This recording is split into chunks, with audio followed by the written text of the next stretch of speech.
Carnet rouge, né l'année dernière. Le premier numéro était sorti l'année dernière à l'occasion de la fête de l'UMA. Le 4e numéro en vente à côté sur la laïcité vient de sortir. Et donc nous avons décidé d'aborder cette question de la laïcité qui est devenue un peu, on va dire à la mode, je mets plein de guillemets là-dessus, puisque tout le monde en parle et il se dit nombre de choses, parfois étonnantes, parfois étranges, parfois discutables souvent, en particulier avec la parution de la charte comme la réponse pour promouvoir, selon la formule qui est largement utilisée, le vivre ensemble, et nous allons interroger ce vivre ensemble, et comme une nouveauté, les heures d'enseignement qui lui sont dédiées. Heures spécifiques qui n'affectent en rien l'ensemble des contenus de programme, comme une espèce de supplément d'âme pour régler tous les problèmes auxquels la société est confrontée. Comment analyser ce retour sur la scène politique et médiatique, retour entre guillemets évidemment, qui prend des formes souvent injonctives, dogmatiques, voire répressives, en particulier que se passera-t-il pour les parents qui ne voudront pas signer la charte puisqu'ils vont devoir la signer? Est-ce qu'ils vont être traités comme l'ont été ces enfants qui disaient qu'ils ne voulaient pas être Charlie dans leur classe et qui ont été largement stigmatisés?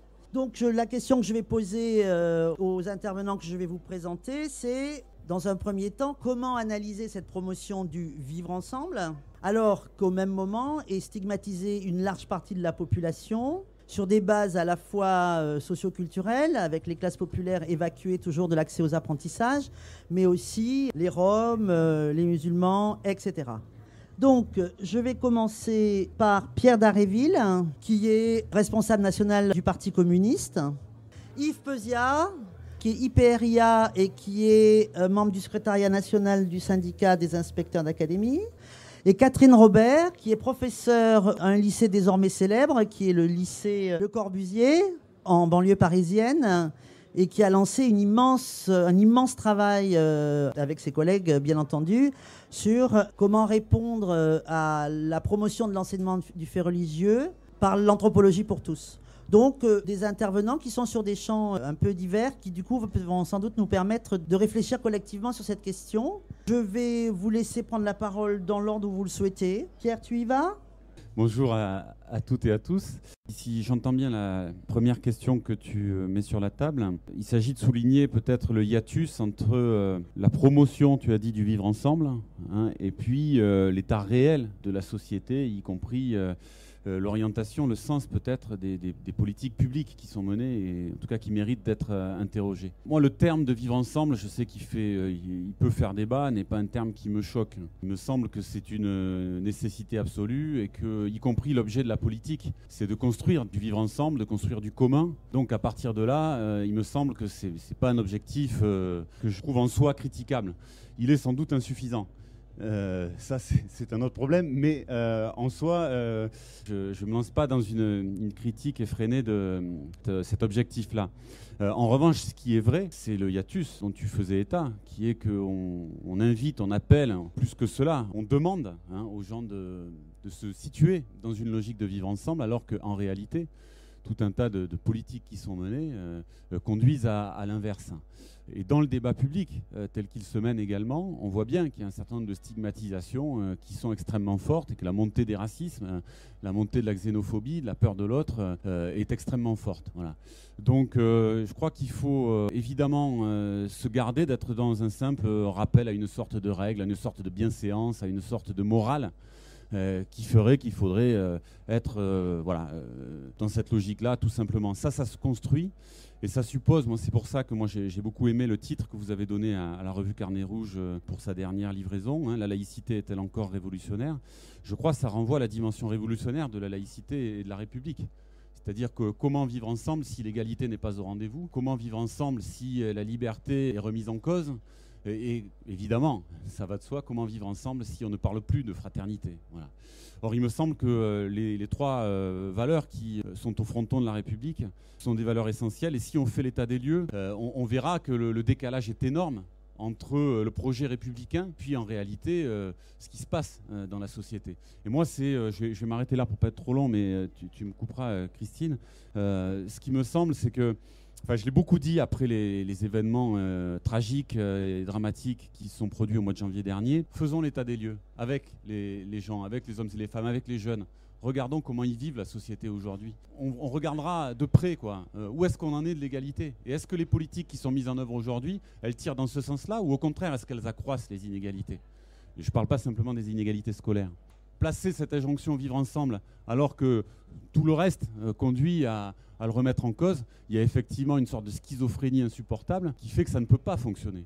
Et lorsqu'on demande de signer la charte de la laïcité, dans laquelle il n'y a pas que des sottises qui sont écrites, qui, sans doute, de mon point de vue en tout cas, mériteraient d'abord de se situer dans une démarche un peu plus large et de rappeler ces objectifs-là et ces valeurs fondamentales et de les resituer comme objectifs fondamentaux, je ne suis pas sûr que ça ait vraiment du sens pour toute une partie des gens auxquels on demande de simplement signer ce texte. Parce que quand on signe un document, il y a deux parties en général. Il y a celui qui est appelé à le signer, le parent d'élève, l'élève, etc., etc. Et puis il y a aussi l'État. Et donc j'aimerais bien savoir comment cette signature-là engage l'État. Cette question du vivre ensemble est importante, mais pour autant, je crois que ce que nous constatons aujourd'hui à travers cette charte de la laïcité ou l'enseignement moral et civique qui est institué du primaire jusqu'à la classe de terminale avec un programme publié le 25 juin dernier pour une mise en œuvre en cette rentrée. Et on voit bien que dans ces conditions, on a quand même un peu de mal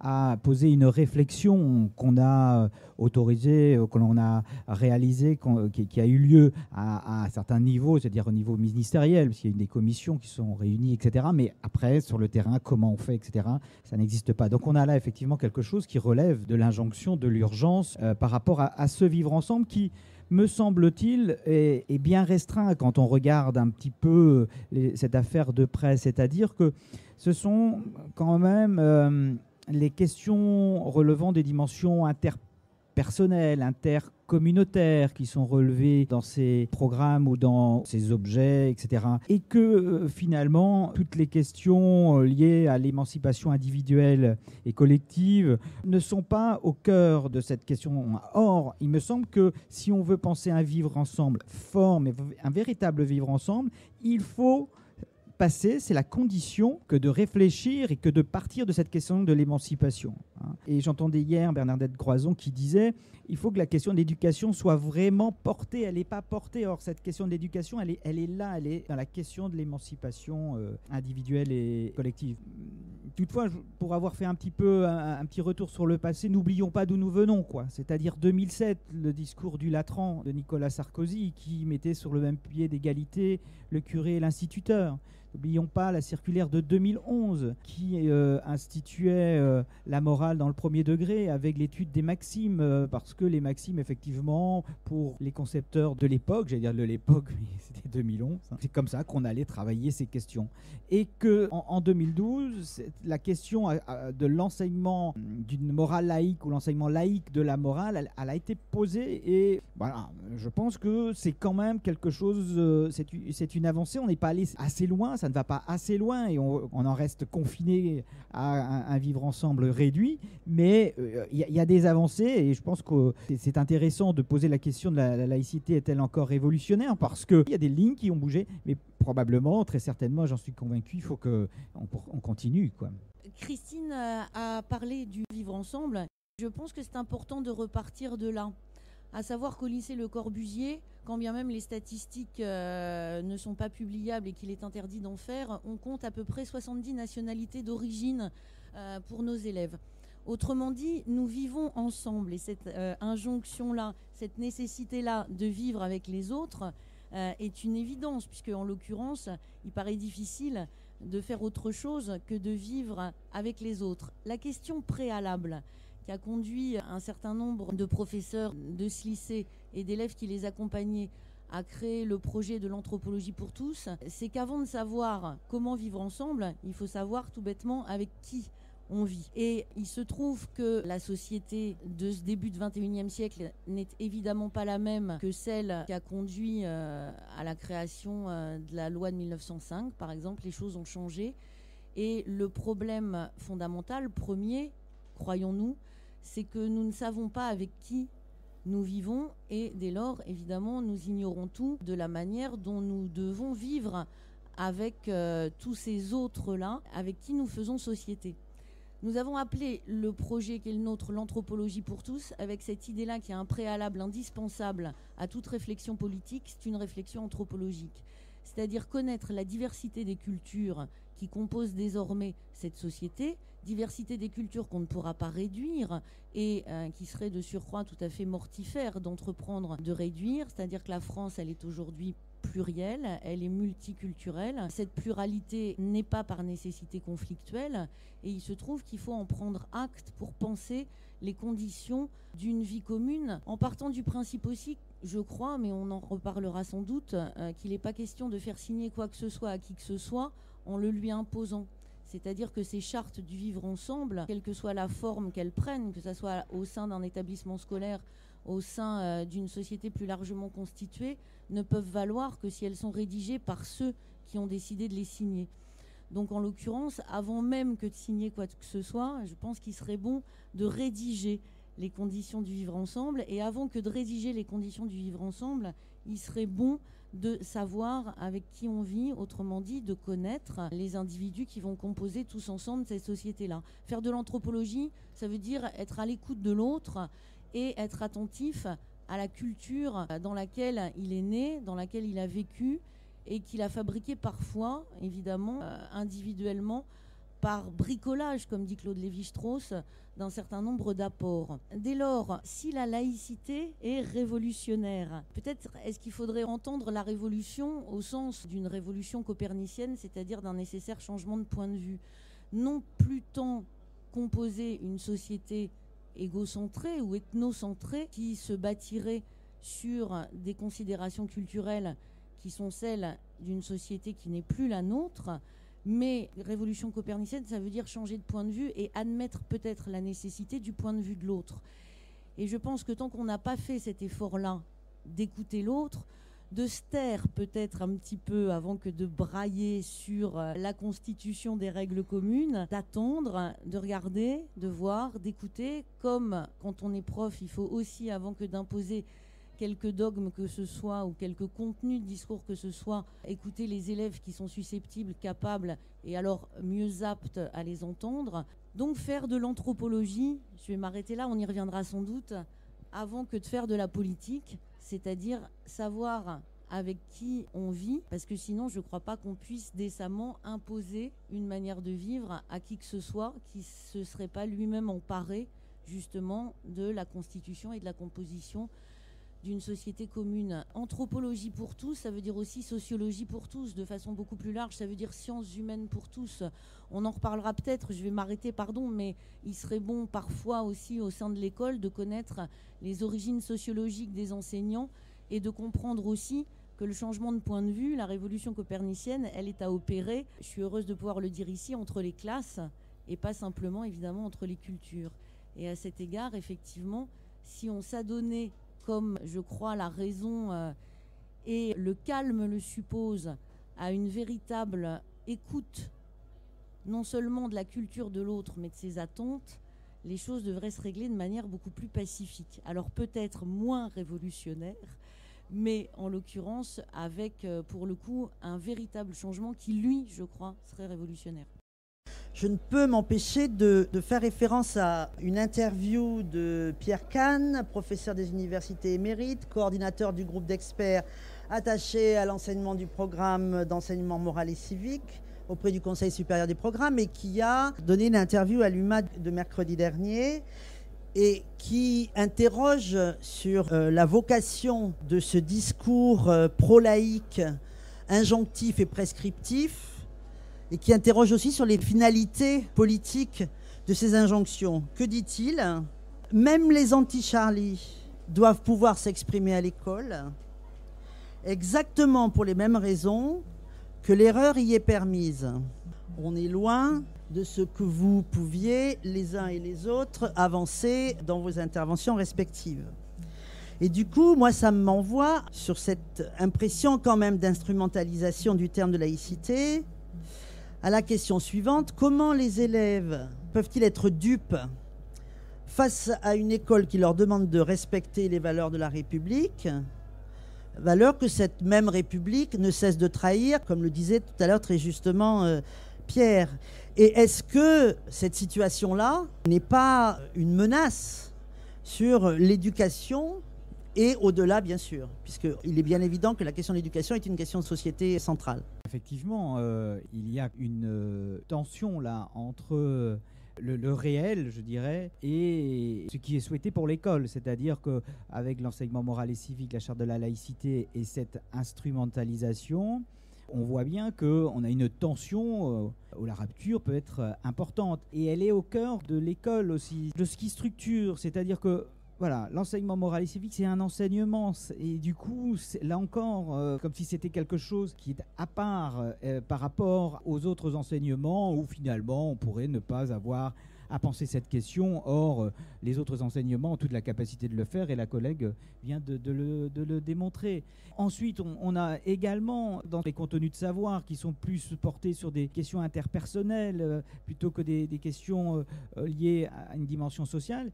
Et me semble-t-il, tout ça crée cette tension, je dirais, dans l'instrumentalisation de l'école. Et aujourd'hui, l'écriture de programmes qui, et là pour le coup je prends l'enseignement moral et civique, mais c'est la même chose pour les autres enseignements. Dans la partie scolarité obligatoire, l'écriture des programmes est fondée sur des compétences. Et du coup, on va effectivement s'appuyer essentiellement sur des compétences qui relèvent d'un vivre ensemble un peu réduit. Et on ne va donc pas interroger toutes ces tensions qui existent dans la société.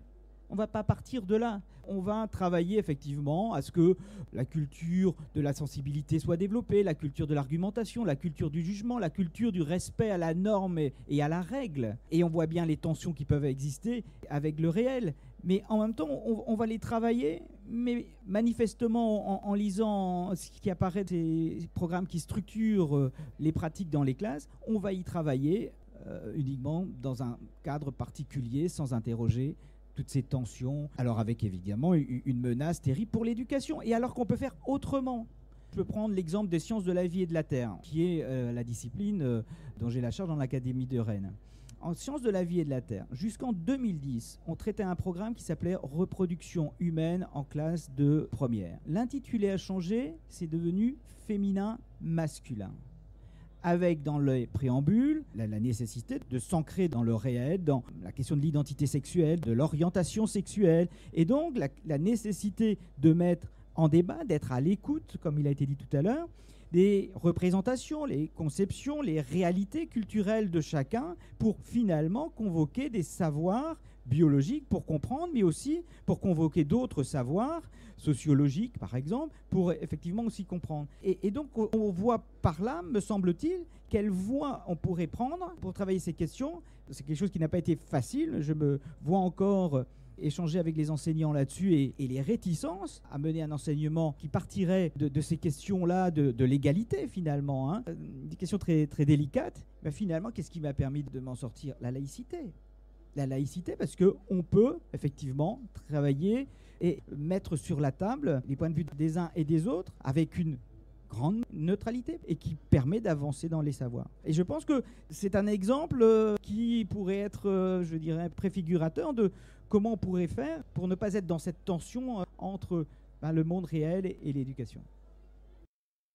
Poursuivre dans la discussion, je crois qu'à la fois, il existe dans la société dans laquelle nous vivons, il existe un affrontement identitaire qui est extrêmement vif et qui est accrédité par un certain nombre de forces qui jouent là-dessus pour essayer de continuer à exercer une domination. Cet affrontement identitaire, malheureusement, il a pris une certaine réalité dans la vie sociale, dans la vie des quartiers, sans doute dans la vie de l'école aussi. Et donc c'est une tentative de division du peuple, de division des hommes et des femmes entre eux, qui est extrêmement violente. Et je pense qu'on s'en est rendu compte ces derniers jours avec évidemment tout le débat qui a germé autour de la situation dramatique des migrants.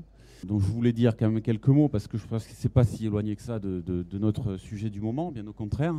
Mais le débat qui s'est levé dans le pays suite à cette fameuse photo, alors on pourrait discuter de savoir si il faut réagir à l'émotion et se contenter de ça, etc. Bon, mais sans rentrer dans cette discussion-là, on sent quand même qu'il y a des choses qui peuvent bouger dans l'opinion publique, c'est-à-dire dans la représentation mentale que nous faisons de nous-mêmes, à la faveur de ce débat qui est en train de germer sur la manière dont il faut, ou il ne faut pas d'ailleurs pour certains dans le débat politique, accueillir ces hommes et ces femmes qui viennent, sur la distinction que certains opèrent entre des réfugiés politiques, des réfugiés économiques, etc. etc. Bon.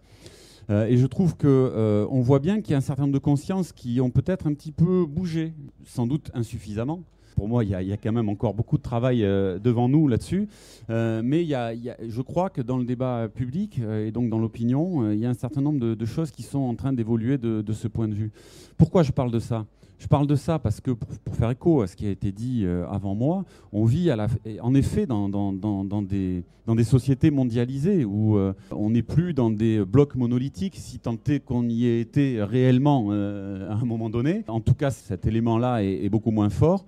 Et donc, forcément, dans toutes les sociétés du monde, avec les déplacements des hommes et des femmes, eh bien, il se trouve qu'il y a une pluralité de cultures, d'opinions, etc. Alors, plus que le caractère en soi multiculturel qui est une réalité, je pense qu'il faut essayer de tendre vers une interculturalité, c'est-à-dire des cultures qui soient en dialogue et qui contribuent à constituer une culture commune de l'humanité qui se nourrit de la richesse et de la diversité collective. Donc ça, c'est peut-être le premier élément que je voulais apporter. Donc ça suppose effectivement, moi je suis d'accord avec l'idée, qu'il y a besoin de connaître, de se connaître. Je ne sais pas s'il y a de préalable, mais en tout cas, c'est une absolue nécessité. Et on voit bien que quand on est dans l'inconnu, c'est souvent la peur qui prend le dessus, et à l'arrivée qui empêche aussi le contact, la relation, l'échange, la rencontre, d'une certaine façon. Et donc la construction aussi politique commune. Donc ça veut dire qu'il y a, je crois, une bataille à mener qui est aussi une bataille culturelle. La connaissance de soi-même, de ce que nous sommes capables de produire, de faire, d'inventer, d'imaginer. Je parle de bataille culturelle et j'ajoute une dimension à cela, c'est la dimension de la culture de paix, parce que bien souvent, cette injonction au vivre ensemble dont nous avons parlé, elle se présente comme une sorte de chape de plomb qu'on voudrait mettre, y compris sur un certain nombre de conflits réels. Il y a des conflits dans la vie sociale, il y a des frictions. Je ne parle même pas à l'échelle internationale, mais quand des individus vivent ensemble dans un quartier, oui, il y a des frictions, c'est normal, c'est les frottements de la vie en collectivité. Bon, voilà. Et donc la résolution des conflits et la manière dont on résout les conflits, je crois que c'est un enjeu majeur de notre temps. Et ces conflits peuvent être de différentes natures. Ce sont des conflits internationaux, mais ce sont aussi des conflits effectivement interpersonnels. Et si on en reste à cette dimension interpersonnelle, je suis assez sensible à ce qui a été dit précédemment, évidemment, on ne s'en sortira pas. Mais il est essentiel de travailler sur cette dimension-là. Et je crois que c'est une question, enfin pour moi, évidemment, je suis dans ce rôle-là, mais ce n'est pas parce que je suis dans ce rôle que je le dis, c'est une question politique, de savoir comment on envisage effectivement la résolution des conflits. Si on l'envisage par simplement l'injonction, la loi qui tombe d'en haut et qui met fin à toute discussion, il est évident que le conflit demeure. Si on est capable de s'engager dans des processus, et tu disais précédemment qu'il y aurait un travail d'écriture commune à faire, etc., évidemment, on est dans une autre démarche, dans une autre logique de construction, et je crois que ça change tout. Donc, ce que nous disons là, à mon avis, est effectivement assez fondamental. Dernier élément pour ne pas être trop long, c'est qu'à force de tricher quelque part avec les mots, en les amputant d'une partie de leur signification et de leur portée, que ce soit le mot de laïcité, le mot de république, le mot d'égalité, quand on parle d'égalité des chances au lieu de parler d'égalité des droits, par exemple, etc. Mais je crois qu'il y a une forme de dépréciation qui s'installe et qui est extrêmement dangereuse. Et qui conduit à ce que finalement la perte de sens dont nous parlons, et je ne suis pas en train là, de tenir un discours qui rêve d'une sorte d'âge d'or, etc., qu'on s'entende bien, hein, mais je crois que beaucoup d'hommes et de femmes dans nos sociétés sont en quête de sens et ont du mal à trouver justement cela dans le débat public, dans leur vie quotidienne. Bien évidemment, quand on se comporte comme ça, à la fois avec les mots, mais avec les actes, je crois que ça contribue à cette dépréciation, à faire perdre aussi le goût du sens, le goût du vivre ensemble, le goût de l'émancipation. Et moi, je pense effectivement que c'est la question centrale de savoir comment nous construisons ensemble l'émancipation de chacun et de tous. qu'on a peur des enfants, ce qui est somme toute assez drôle. C'est peut-être que d'être prof qui fait que on a perdu l'habitude d'avoir peur des enfants. Toujours est-il que puisqu'on a peur des enfants, on va les remettre au pas et évidemment leur apprendre ce que c'est que la morale laïque. Françoise Héritier le dit, c'est sous son autorité que je parle, cette morale laïque, elle n'est pas très différente des injonctions de la morale judéo-chrétienne, en vérité. Donc, si nous enseignons la morale laïque telle que la société française en a hérité, nous enseignons les principes de la morale judéo-chrétienne. Admettons. On a donc peur des enfants, on les remet au pas. On n'a pas peur, en revanche, on n'a plus peur de Régis Debray qui, en 1967, écrivait un manuel de guerre civile en expliquant que c'était pas 3 par 3, par exemple, qu'il fallait aller déposer les bombes dans les villes. Mais il se trouve que Régis Debray a vieilli, comme souvent aussi les révolutionnaires, et que désormais, il dit comme il faut être, comme il faut se comporter. Et il est bien évident que, à l'instar, et j'en cite encore un autre d'Olivier Rollin qui ose écrire dans Le Monde des Livres, quelques jours après Charlie, pourquoi je suis islamophobe, on est effectivement très inquiet pour lui parce qu'il y a des chances que, à quelques encablures de Saint-Germain-des-Prés, en effet, le risque soit très grand d'être mis en danger par des enfants. Cela étant dit, Françoise Héritier toujours indique qu'au-delà des universaux que l'anthropologie distingue, à savoir globalement l'exigence de l'exogamie, l'interdiction de l'inceste, l'interdiction du parricide, etc., il en est un autre qui est commun à toutes les cultures humaines et qui est justement le respect pour les anciens. Parce qu'un petit homme met forcément du temps pour devenir adulte et que les rites d'initiation, qu'ils aient lieu à 10 ans chez les Barouillas, à 18 ans quand les élèves de la société française passent le bac, j'en passe, il y en a infiniment d'autres, ça veut dire que tous les petits d'hommes sont élevés dans le respect des plus anciens et de ceux qui possèdent le savoir. Autrement dit, il faudrait rassurer les professeurs quand ils arrivent en banlieue et plus généralement tous les adultes. Il faudrait aussi rassurer Régis Debray. À coup sûr, les enfants respectent les plus âgés et ceux qui savent. À partir de là, ça veut dire qu'il y a un invariant, un universel, qui est l'universel du respect. C'est très exactement sur ces questions-là qu'on entend travailler le 14 novembre au Théâtre de la Commune. Et donc, je profite de cet instant pour faire une publicité appuyée des activités de l'anthropologie pour tous qui continue le 14 novembre autour de ces questions-là. Donc, l'universel du respect, une fois qu'on a posé cet universel-là, c'est-à-dire qu'une fois qu'on a établi que, rassurons-nous encore une fois, tous les petits hommes respectent les hommes plus âgés et les hommes qui savent, alors il faut interroger la diversité des politesses, qui sont les marques formelles du respect, mais qui, elles, pour le coup, si le respect est un invariant, diffèrent, ne sont pas les mêmes selon les différentes cultures. Je vais vous raconter une toute petite anecdote que j'aime beaucoup. Monique Parquier, qui était proviseure du lycée Le Corbusier il y a 15 ans, avait passé une grande partie de son activité professionnelle à La Réunion. Elle savait qu'à La Réunion, quand les enfants doivent marquer leur respect, ils regardent les adultes dans les yeux et ils fixent et ils tiennent le regard. Alors, elle a vu débarquer dans son bureau un jour une prof d'anglais radicalement désespérée et incapable évidemment de régler les problèmes disciplinaires qu'elle avait avec cet enfant en disant à chaque fois que je l'admoneste, elle me regarde dans les yeux, elle n'est pas capable de baisser le regard.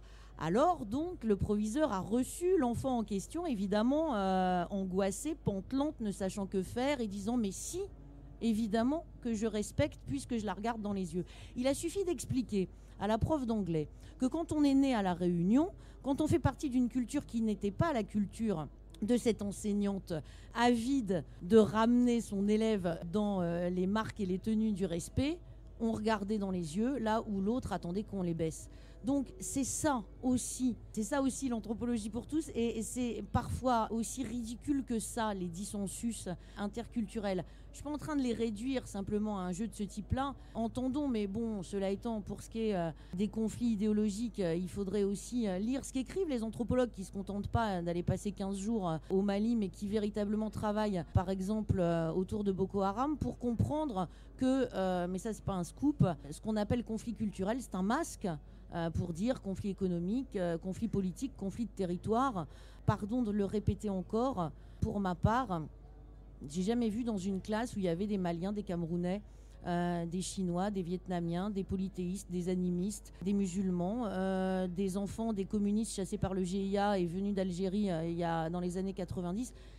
J'ai jamais vu ces élèves-là faire autrement que vivre ensemble et être rationnellement tout à fait capables de supporter, d'entendre, de comprendre, d'intégrer des cours qui leur étaient faits à eux, tous ensemble.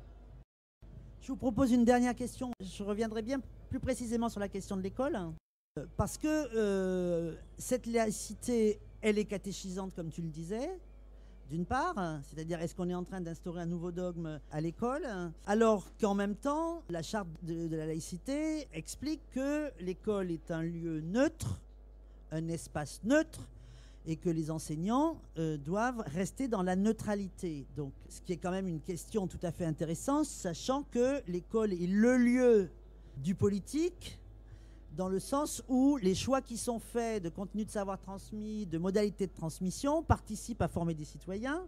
C'est l'objectif de l'école. Mais de quels citoyens parle-t-on? Qu'est-ce que c'est qu'un citoyen? Quelle conception vous en avez les uns et les autres? Et du coup, au regard de ces questions-là, quelles priorités, de votre point de vue, sur lesquelles il faudrait faire levier et travailler dans le contexte dans lequel on est?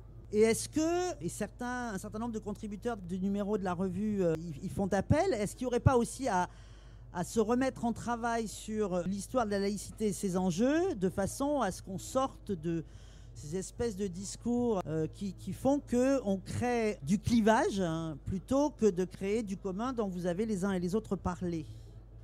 Tu commences? Allez. Alors je vais être expéditive. Non pas 1905, mais la Révolution française et l'abbé Grégoire qui dit « On demandera idéalement à l'État d'être laïque et on exigera des citoyens qu'ils soient vertueux. » Voilà, c'est-à-dire demander à des élèves, à des adultes, à des gens qui composent une société, de réaliser ce que seules les institutions doivent réaliser, puisque c'est la République qui est laïque et ce n'est pas ceux qui la composent, alors c'est faire une erreur. Donc en l'occurrence, soyons ce que nous sommes, dans la diversité de ce que nous sommes, mangeons avec une main, l'autre des fourchettes, croyons en un Dieu, en plusieurs, ne croyons pas, croyons en la fraternité, croyons pourquoi pas finalement au mérite ou à l'égalité, mais faisons en sorte que les institutions qui organisent notre vie tous ensemble, elles, soient laïques. Et à partir de là, je pense qu'on devrait pouvoir faire une chose absolument essentielle, c'est-à-dire dialoguer tous ensemble et échanger les différents points de vue qui sont les nôtres sur des réalités communes. Et à partir de là, je crois, pardon de reprendre ce que tu as dit, Pierre, mais ça n'est pas une culture commune que nous avons à construire, c'est la possibilité commune de la diversité culturelle. Et je pense que hors de ça, on s'en sortira pas. Voilà. C'est la République qui est laïque et non chacun d'entre nous et chacun d'entre nous sommes dans notre diversité. C'est essentiel et je crois qu'on se plante parce qu'on part du principe de neutralité et on définit la laïcité comme un principe de neutralité. Or, il me semble qu'il vaut mieux définir, qu'il faudrait définir la laïcité comme un régime, il faudrait parler de régime de laïcité. Régime de laïcité où effectivement le principe de neutralité est important, mais également la liberté. La liberté en tant que liberté formelle, c'est-à-dire qu'effectivement on a une certaine liberté, une liberté de choix, mais également cette liberté dont on oublie qu'elle est quand même constitutive de ce que l'on est, de ce que l'on peut être, c'est-à-dire cette liberté ontologique, celle qui fait que nous nous construisons et que nous échappons, je dirais, quelqu'un me disait hier, à son nombril, effectivement, et ça, il faut pas l'oublier. Et du coup, je pense que c'est à partir de là que l'on peut véritablement penser un enseignement, non pas moral et civique, mais un enseignement dans l'ensemble des disciplines, dans l'ensemble des enseignements, un enseignement qui s'appuie effectivement sur la liberté de chacun, les conceptions de chacun, les représentations de chacun, et que le débat, l'écoute permettra dans cet espace de neutralité qu'est l'école d'avancer, de s'interroger, de comprendre et de convoquer la raison pour comprendre. Et la compréhension en raison permet de se libérer. Et c'est ainsi que la laïcité permet, me semble-t-il, d'accéder à la liberté et à l'égalité, et qu'elle se fait dans la fraternité. Enfin, elle est aussi instituante de la fraternité, parce que ça ne peut fonctionner que dans l'échange, la coopération entre les élèves, la coopération entre le professeur et les élèves. C'est dans ce moment-là que les savoirs peuvent être construits. Mais évidemment qu'il faut qu'on mette en avant des savoirs pour comprendre le monde. C'est-à-dire qu'il faut que la compréhension du monde soit l'objectif de l'école. Or, aujourd'hui, je ne vais pas dire que ce n'est plus l'objectif de l'école, mais quand on regarde ce qui est proposé en termes de programme, et donc les contenus de savoir qui influencent après les pratiques, les contenus de savoir sont aujourd'hui énumérés en ce qu'il faut apprendre et non pas ce qu'il faut comprendre. Et ça, c'est un réel problème. Enfin, c'est un problème pour l'avenir, il me semble, hein. On a avancé quand même, parce que si on prend le socle commun de 2005 et le socle commun, je ne sais pas si quand je parle de ça, toute la salle comprend, mais le socle commun de 2005 et le socle commun de 2013, hein, on a véritablement avancé, parce que finalement, on a quand même institué, enfin la culture, socle commun de connaissances, de compétences et de culture, mais également dans l'écriture, on a des facultés qui sont des facultés humaines pour comprendre le monde que l'on va développer. Mais l'écriture des programmes aujourd'hui, et je le dis parce que mon syndicat l'a dit, l'a écrit et s'est battu là-dessus avec le ministère, l'écriture aujourd'hui est simplement sur l'apprendre. Mais du coup, vous ne construisez pas des libertés à côté, alors que la laïcité le permet. Je veux dire, c'est en ce sens qu'elle est révolutionnaire, qu'elle a permis, me semble-t-il, là encore, d'avancer sur le socle commun, parce que je pense que finalement, elle fait partie un peu de l'ADN de notre corps social, de notre noyau social, et que finalement, donc, on s'est battu sans y faire référence, mais quand même, il y a quelque chose qui y réfère. Mais il faut qu'on réfléchisse à comment aujourd'hui, le code génétique et la transcription et la traduction de la laïcité peut permettre de transformer un enseignement qui serait un enseignement réellement pour comprendre le monde avec des apprentissages solides et identifiés. Je confesse volontiers que la formule que j'ai employée était un peu expéditive, et donc je ne voudrais pas qu'on réduise mon propos à cela. Concernant la culture commune, et la formule que tu as employée me convient, d'autant que, mais je vais en dire quelques mots supplémentaires, dans cette injonction au vivre ensemble, il n'y a pas que ça, parce que ça cache autre chose. Ça cache aussi une volonté d'uniformisation culturelle. Voilà. Et donc il faut effectivement à tout prix mener bagarre contre cette tentative d'uniformisation culturelle. Il y en a d'ailleurs de diverses sortes. Il y a celle qui est menée par les forces dominantes du système, par les forces de la finance, qui essayent y compris d'uniformiser et de mondialiser une sous-culture, hein, d'une certaine façon, pleine de vide. Mais il peut y avoir aussi la volonté d'essayer de construire, d'ailleurs de construire parfois ex nihilo, une sorte de culture qui serait décidée par je ne sais qui, et dont on dirait, voilà, c'est ça la culture dans notre pays. Donc voilà, moi je suis effectivement radicalement opposé à cela, d'autant plus que je crois qu'une des manières dont le débat est en train d'être tordu dans la société française, c'est la volonté de constituer des sortes de blocs uniformes qui s'opposent entre eux, et auxquels on se réfère, auxquels on se rattache, parce que on est d'ailleurs assigné souvent à résidence identitaire, hein, donc vous êtes soit ceci, soit cela, soit musulman, soit autre chose, etc. Or nous sommes des individus fabriqués d'influences multiples, nous sommes le produit d'une histoire sociale, d'une histoire familiale, le produit de nos rencontres, de nos lectures. Nous sommes des individus en chemin. Et plus encore d'ailleurs, les enfants, les élèves, les adolescents, les jeunes. Mais je crois pour tout un chacun, c'est vrai. Donc il me semble que tu as eu raison de souligner cette dimension des choses. Elle est pour moi également essentielle.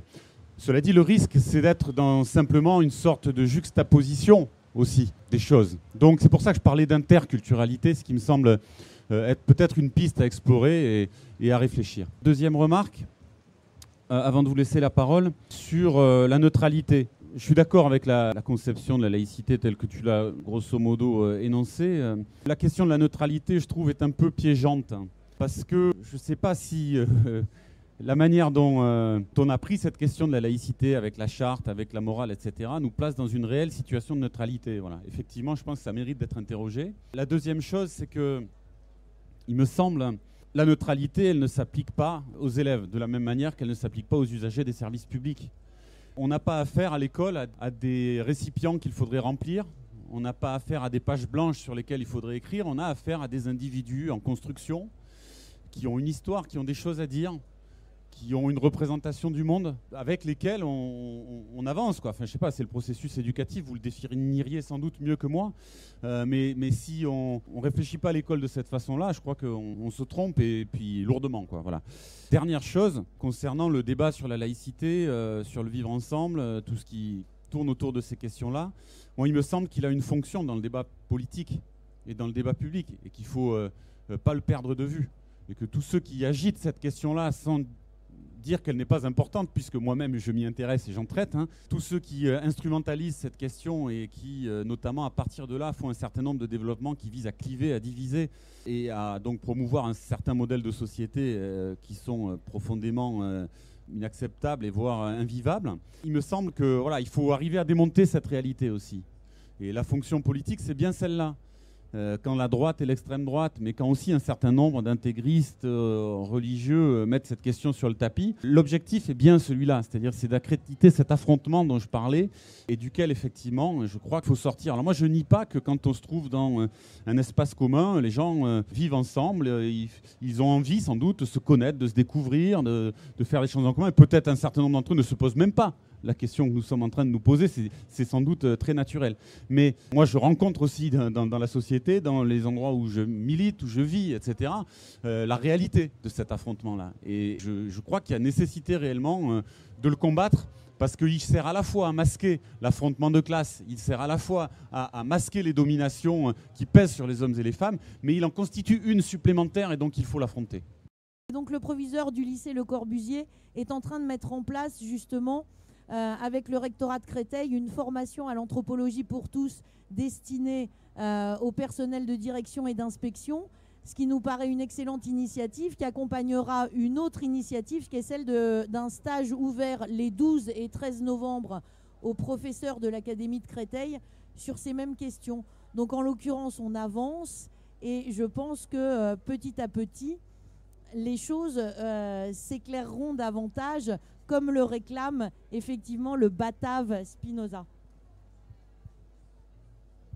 Moi, juste sans revenir sur le débat, beaucoup de choses ont été dites. Chacun va repartir avec tout ça dans la tête, mais pour lever une ambiguïté, sans doute, dans le propos que j'ai tenu, je suis un défenseur ardent de la laïcité, et le parti que je représente l'est tout autant. La question de savoir, c'est de quoi parlons-nous quand nous parlons de laïcité. C'est ça le sujet, et c'est ça dont nous avons débattu. Voilà. Moi, je pense qu'un certain nombre de gens dans le débat politique essayent de faire de la laïcité un principe d'exclusion, un principe assimilationniste. C'est ça que je critique. La laïcité, pour moi, n'est pas cela. La laïcité, c'est un principe émancipateur, c'est un principe révolutionnaire. La laïcité établit la liberté de conscience, mais elle établit aussi l'égalité des droits. Et elle établit finalement la souveraineté populaire. C'est un principe politique qui établit la souveraineté populaire. La souveraineté populaire, il n'y a pas besoin de regarder très très loin autour de nous pour voir qu'elle est largement bafouée dans le monde, en Europe et ici dans notre pays. Et si on veut réduire la laïcité simplement, et elle doit faire cela, à la gestion des relations entre les religions et l'État ou les religions et la société, je crois qu'on va réduire sa portée. Donnons-lui tout son sens révolutionnaire. Moi, c'est ça la bataille que je mène. Merci Pierre. Je vous invite à aller boire l'apéro, mais avant, obligation est faite de passer au stand où il y a Carnet Rouge en vente, ainsi que le livre de Pierre qui a commis un ouvrage sur la question de la laïcité. Donc tout est là à côté. Et vous pouvez aussi vous abonner à la revue. Merci à vous.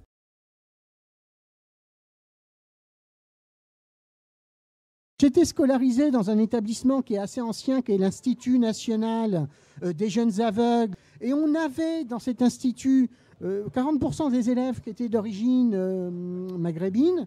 Et les enseignants, je rapporte un peu ce témoignage, que les enseignants étaient obligés de prendre en compte les 40% pour adapter justement les programmes. On était obligé, dans une certaine mesure, d'outrepasser certains principes de la laïcité qu'on peut connaître dans certains bahuts, par exemple, certains principes religieux, entre autres. On n'enseignait pas Sur la guerre d'Algérie, par exemple, il fallait enseigner un peu plus, aller plus profondément. Et comment on y arrivait? C'était le fait aussi qu'on n'était que 6 ou 7 dans les classes, on n'était pas 35. Et heureusement qu'il y avait ce dispositif particulier, parce qu'aujourd'hui, ce que je sais comme écho, c'est qu'il n'y a pas de problème, entre guillemets, d'élèves qui gueulent, qui ne sont pas Charlie, etc., les infauchés, qu'on a pris en compte justement pour les intégrer, et on en a fait des gens qui étaient bien intégrés dans la communauté française. J'étais très contente que sur la fête de l'UMA, il y ait enfin un débat où la question de la laïcité soit débattue. On est soumis en ce moment à des turbulences effrayantes, effectivement, les poussées des communautarismes, la crise des valeurs qui sont ébranlées de tous côtés par la difficulté de vivre aujourd'hui dans notre pays ne doit pas nous conduire à lâcher sur les fondamentaux. Moi, j'ai beaucoup d'admiration pour ceux qui ont rédigé les principes de notre loi de 1905. La laïcité n'empêche absolument pas la diversité culturelle et la prise en compte des différences de culture. Bien au contraire, elle le permet. La charte, j'étais très contente qu'enfin ce gouvernement pose une charte de la laïcité dans tous les établissements scolaires pour en débattre avec les élèves. Je l'ai approuvé au conseil d'administration de mon établissement. Et la seule question qui a posé problème, c'est qu'il n'y avait pas les moyens de la mettre en place. Moi, je suis très décontenancée parce que je ne pensais pas qu'on doutait à ce point au sein du Parti communiste français des valeurs que transmet aujourd'hui et sur lesquelles on doit pouvoir avancer sur la laïcité telle qu'elle est. Et elle permet tout ça, elle permet tous ces échanges. Moi, je voulais vraiment vous répondre absolument, parce que j'ai l'impression que vous avez évoqué un désaccord possible entre nous, parce que je travaille avec Mme Robert sur l'anthropologie dans le même établissement qu'elle. Et je suis quelqu'un qui croit que la religion est l'opium du peuple. Je suis quelqu'un qui est membre du Parti communiste. Et je pense que nous sommes d'accord, mais vous êtes aussi d'accord avec Mme Robert sans le savoir. Laissez-moi juste essayer de vous le démontrer. La laïcité telle qu'on la connaît n'est pas seulement, à mon avis, un cadre de neutralité, c'est aussi le lieu de l'élucidation des mythes. Élucidation des mythes voulant dire qu'en les travaillant, on les met à distance. Or, la laïcité d'aujourd'hui, d'où la problématique des carnets rouges que je trouve formidable, est devenue un outil de domination de classe, alors qu'elle devrait être un outil révolutionnaire, et elle peut encore l'être. Où est le problème ?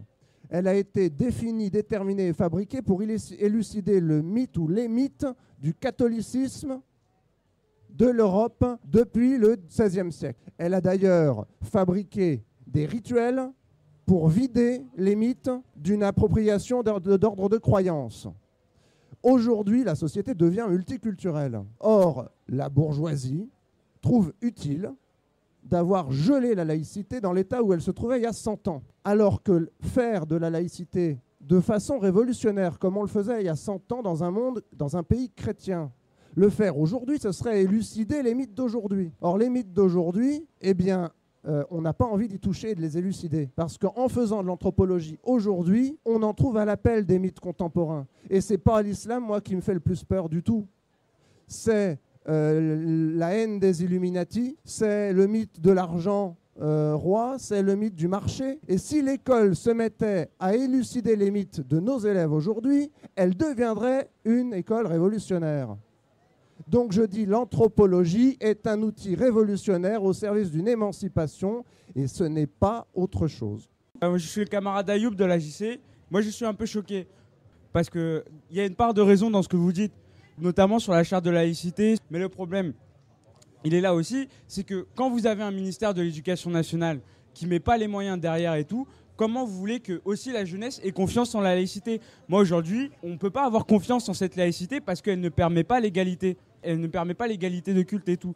Quand vous allez differ à Saint-Ouen et dans ce genre d'établissement, mais c'est une réalité aussi. Vous allez avoir un jeune catholique qui va pouvoir porter sa croix et une jeune arabe qui ne va pas pouvoir porter son voile. Et c'est tout con, hein. Et c'est sur des questions comme ça où il faut débattre et tout au sein des établissements scolaires parce que justement, le jeune en face, il ne comprend pas. Pour moi, la laïcité, je ne sais pas ce que c'est. Il n'y a pas la laïcité et on est bien placé pour s'apercevoir dans les débats qui ont lieu à l'heure actuelle dans le pays qu'il n'y a pas la laïcité, mais qu'il y a différentes conceptions de la laïcité. J'étais à l'université d'été du Parti communiste récemment. Alain Grèche nous expliquait que la loi de 1905 qui cadre la laïcité a été un compromis que Jaurès a passé avec les radicaux pour pouvoir mettre au premier plan la question sociale. Et je me demande d'ailleurs à l'heure actuelle si tous ces débats sur la laïcité ne sont pas là quelque part aussi pour masquer la question sociale, qui est la question centrale et qui est la question qui bloque à l'heure actuelle et qui crée les dérives identitaires dans lesquelles nous sommes. Charte. Moi, je suis dans la fonction publique. Tous les ans, on doit signer une charte. La charte des écoles, la charte des APSEN, la charte du management, la charte du dialogue social, la charte de la laïcité. Alors, quand on travaille aux chartes, autant vous dire que ça nous prend des heures de réunion, mais que par derrière, on ne met rien pour faciliter nos travails, qu'au contraire, on nous enlève les moyens, qu'au contraire, on pousse nos hiérarchies à nous maltraiter et à nous pressuriser sur la qualité du travail qu'on fait et le service rendu. Alors, par rapport au vivre ensemble, je voudrais revenir sur mon expérience de travailleur social. On fait de la médiation culturelle et on a dans notre groupe des gens qui vivent ensemble des moments de culture très variés et qui sont des gens issus de communautés différentes avec des parcours de vie forcément pas faciles. Et qu'est-ce qui fait lien? Qu'est-ce qui fait que ces gens-là s'écoutent, se parlent et se soutiennent? C'est la culture. C'est justement la rencontre avec la culture de l'autre, la culture des autres, la culture en France. Et c'est ça, le vivre ensemble. Ça passe par là. Il faut travailler les mots et donc montrer comment ce vivre ensemble ne se réalise pas dans l'enseignement privé catholique, laïque ou musulman et ne se réalisera pas par un repli confessionnel, c'est la Libye, par un repli social d'enfermement, mais il faut montrer aussi comment les établissements publics peuvent réaliser, permettre ce vivre ensemble, mais pour ça, il y a besoin de moyens et il y a besoin de redonner des ambitions bien plus hautes pour l'école que la recherche de diplômes ou que la recherche sécuritaire. Je pense que s'il est possible, effectivement, de dire que la laïcité est née dans un contexte historique précis en France, qui nous autorise à dire qu'elle a été érigée contre la religion catholique de manière particulière, je pense que du point de vue de son contexte philosophique, c'est un projet qui a une dimension universaliste pour la simple raison que c'est un projet d'émancipation humaine. Et je reviens sur l'idée d'une possible neutralité de la laïcité. Je pense qu'effectivement, du point de vue même du principe, la laïcité ne peut pas être un principe neutre parce que émanciper, c'est toujours émanciper par rapport à quelque chose d'autre, à quoi on pourrait penser que l'individu serait soumis et qu'il lui serait étranger. Donc on cherche effectivement à arracher la conscience de l'individu à cet élément qui lui semblerait extérieur. Je pense que pour nous, l'importance du combat que portent les communistes sur la question de la laïcité, c'est d'interroger la promesse sociale de la laïcité parce que concrètement, on a vu que les valeurs de la République, mises à l'épreuve des conditions d'existence concrètes voilà, des hommes, de nos concitoyens, continuent d'apparaître encore comme des vœux pieux. Et que là, justement, là-dessus, on doit porter le combat, notamment dans les quartiers populaires, pour faire comprendre que la laïcité, en tant que principe, c'est merveilleux. Il faut effectivement travailler à la promouvoir davantage, mais que réellement, du point de vue de ces promesses, c'est un échec. Voilà ce que j'avais à dire. Merci.